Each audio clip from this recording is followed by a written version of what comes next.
E hoje compareceu à CPMI do INSS na condição de testemunha o empresário João Carlos Camargo Júnior, conhecido como Alfaiate dos Famosos. Ele também foi protegido por um habeas corpus e preferiu ficar calado, mas foi apontado pelos parlamentares como o possível elo principal utilizado para lavar recursos do esquema que desviou benefícios de aposentados e também de pensionistas. E segundo o relator, deputado Alfredo Gaspar, do União de Alagoas, documentos oficiais mostram que a empresa aberta por Camargo em 2022 recebeu mais de 31 milhões de reais da Associação Amar Brasil, que é apontada como uma das envolvidas na fraude do INSS. O relator afirmou ainda que a Camargo Alfaiataria também teria recebido 1.700.000 reais da mesma entidade, sem comprovação dos serviços prestados. Alfredo Gaspar iniciou os questionamentos e a testemunha se negou a responder, o que gerou um primeiro bate-boca na sessão da CPMI. Primeira coisa que eu gostaria de saber do senhor: quais as suas empresas em que o senhor é sócio, abertas ou inativas, dos últimos 5 anos? Quais as suas empresas abertas ou inativas dos últimos 5 anos? Excelência, sobre esse tema, por orientação dos meus advogados, não vou me manifestar nesse momento. Senhor Camargo. Relator, só um instantinho. Senhor Ticiano, essa é uma pergunta de qualificação de informação pública. Tá? Independentemente da investigação, isso é de junta comercial e é parte da qualificação do depoente. Bom, senhor presidente, seus dados são públicos e ele... Os dados são públicos e estão à disposição da CPI. Então ele tem o dever de colaborar, Excelência. Mas essa defesa entende que não são. Não, os dados são públicos, estão todos em junta comercial. Senador, ele tem que colaborar conosco nessas respostas. Se o relator perguntasse, doutor, qual dessas empresas está sendo investigada, qual dessas empresas foi usada, eu concordaria com o senhor. Mas perguntar quais ele ter sócio, abriu ou fechou, é uma pergunta de qualificação. Ele tem que nos dar a resposta. Presidente, eu quero só reforçar aqui, porque já não é a primeira vez, em poucos minutos aqui de oitiva, que o advogado insiste em algumas teses que não merecem prosperar, sem qualquer tipo de jurisprudência. Nesse caso aqui, o depoente ele tem um dever, enquanto testemunha, de dizer a verdade e testemunhar sobre os fatos. Que os fatos são públicos, nós sabemos, mas cabe a ele tem um dever de confirmá-los. O que ele tem como direito de permanecer calado se diz respeito ao princípio da não autoincriminação. Pois não, Excelência, obrigado. Nesse caso está resguardado pela Constituição pelo Supremo. Então ele tem um dever de responder. Eu respeito profundamente. Mas a pergunta tem que ser respondida. Eu respeito profundamente se ele vai responder ou não. Ao final do testemunho, aí eu farei as minhas considerações. Pois é, gente, João Camargo também figura como ex-sócio da Kairos Representações Limitada, empresa que teve como sócios outros investigados pela Polícia Federal no âmbito do mesmo esquema, entre os quais Américo Monte Júnior, Anderson Cordeiro Vasconcelos, Felipe Macedo Gomes e José Branco Garcia, todos citados em operações de natureza semelhante. O presidente da CPMI do INSS, o senador mineiro Carlos Viana, fez hoje também um balanço dos trabalhos da comissão, que, segundo ele, ainda estão em uma primeira fase, mas já conseguiram revelar um escândalo jamais visto no país. De boa parte do dinheiro já foi recuperada, principalmente em bens apreendidos, mas ainda falta muito para trazer de volta os saques regulares feitos em aposentadorias e pensões. O que a gente percebe é que era tão fácil roubar os aposentados. Os aposentados são tão fragilizados, eles são tão desprotegidos no Brasil, que começou a sofisticar. O esquema foi ganhando corpo, foi ganhando dinheiro, bilhões descontados, gente em cima de uma cama que não tinha condições de ir no banco saber que estava sendo roubado, gente que não domina um computador para poder saber, só precisava do dinheiro para pagar as contas, e hoje a gente sabe exatamente que nós não podemos mais permitir que esse tipo de situação continue. Já avançamos.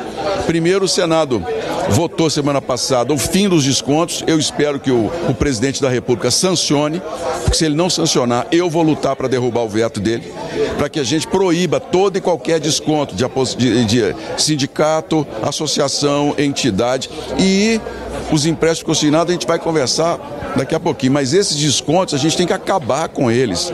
O aposentado quer descontar, então ele vai lá, se filia, pega um boleto e paga. O aposentado gosta do nome dele em dia, então ele vai pagar. Agora, descontar na Previdência, sem chance. Todos os mecanismos falharam. Falhou no governo Temer, falhou no final do governo Bolsonaro, falhou por 2 anos no governo Lula e hoje a gente tem esse prejuízo. 7 bilhões praticamente roubados. Se a gente conseguir recuperar 1 bilhão, vai ser muito.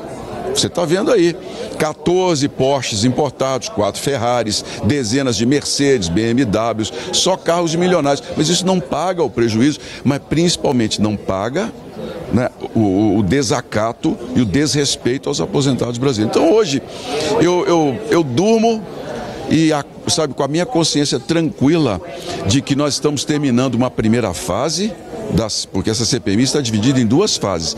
A primeira fase está terminando com todos os méritos aos parlamentares que estão aqui, deputados e senadores. O Brasil sabe o que aconteceu na Previdência, o Brasil conhece e exige de nós agora procedimentos para que não aconteça nunca mais. A CPMI do INSS iria ouvir ontem o ex-coordenador-geral de pagamento de benefícios do INSS e ex-chefe da divisão de consignação, Jucimar Fonseca da Silva, e também o empresário Tiago Schettini, apontado por vários parlamentares como um facilitador do esquema de desvio de pensões e aposentadorias. A comissão cancelou a sessão depois que o depoente Tiago Schettini obteve um habeas corpus para não ir ao Senado. Já o depoente Jucimar Fonseca da Silva apresentou atestado médico e, embora uma junta médica tenha concluído pela possibilidade do comparecimento dele, o ex-funcionário do INSS optou por não comparecer. Pois é, e agora do Senado, a gente vai para a Câmara dos Deputados. Vou chamar aqui a Luciene Landim para nos atualizar. Lu, a gente muito falou durante toda essa semana passada, desse projeto de lei antifacção, e tudo indica que ele pode ser votado hoje. É isso mesmo? O Hugo Mota está insistindo nessa questão? Quais as informações que você tem para a gente?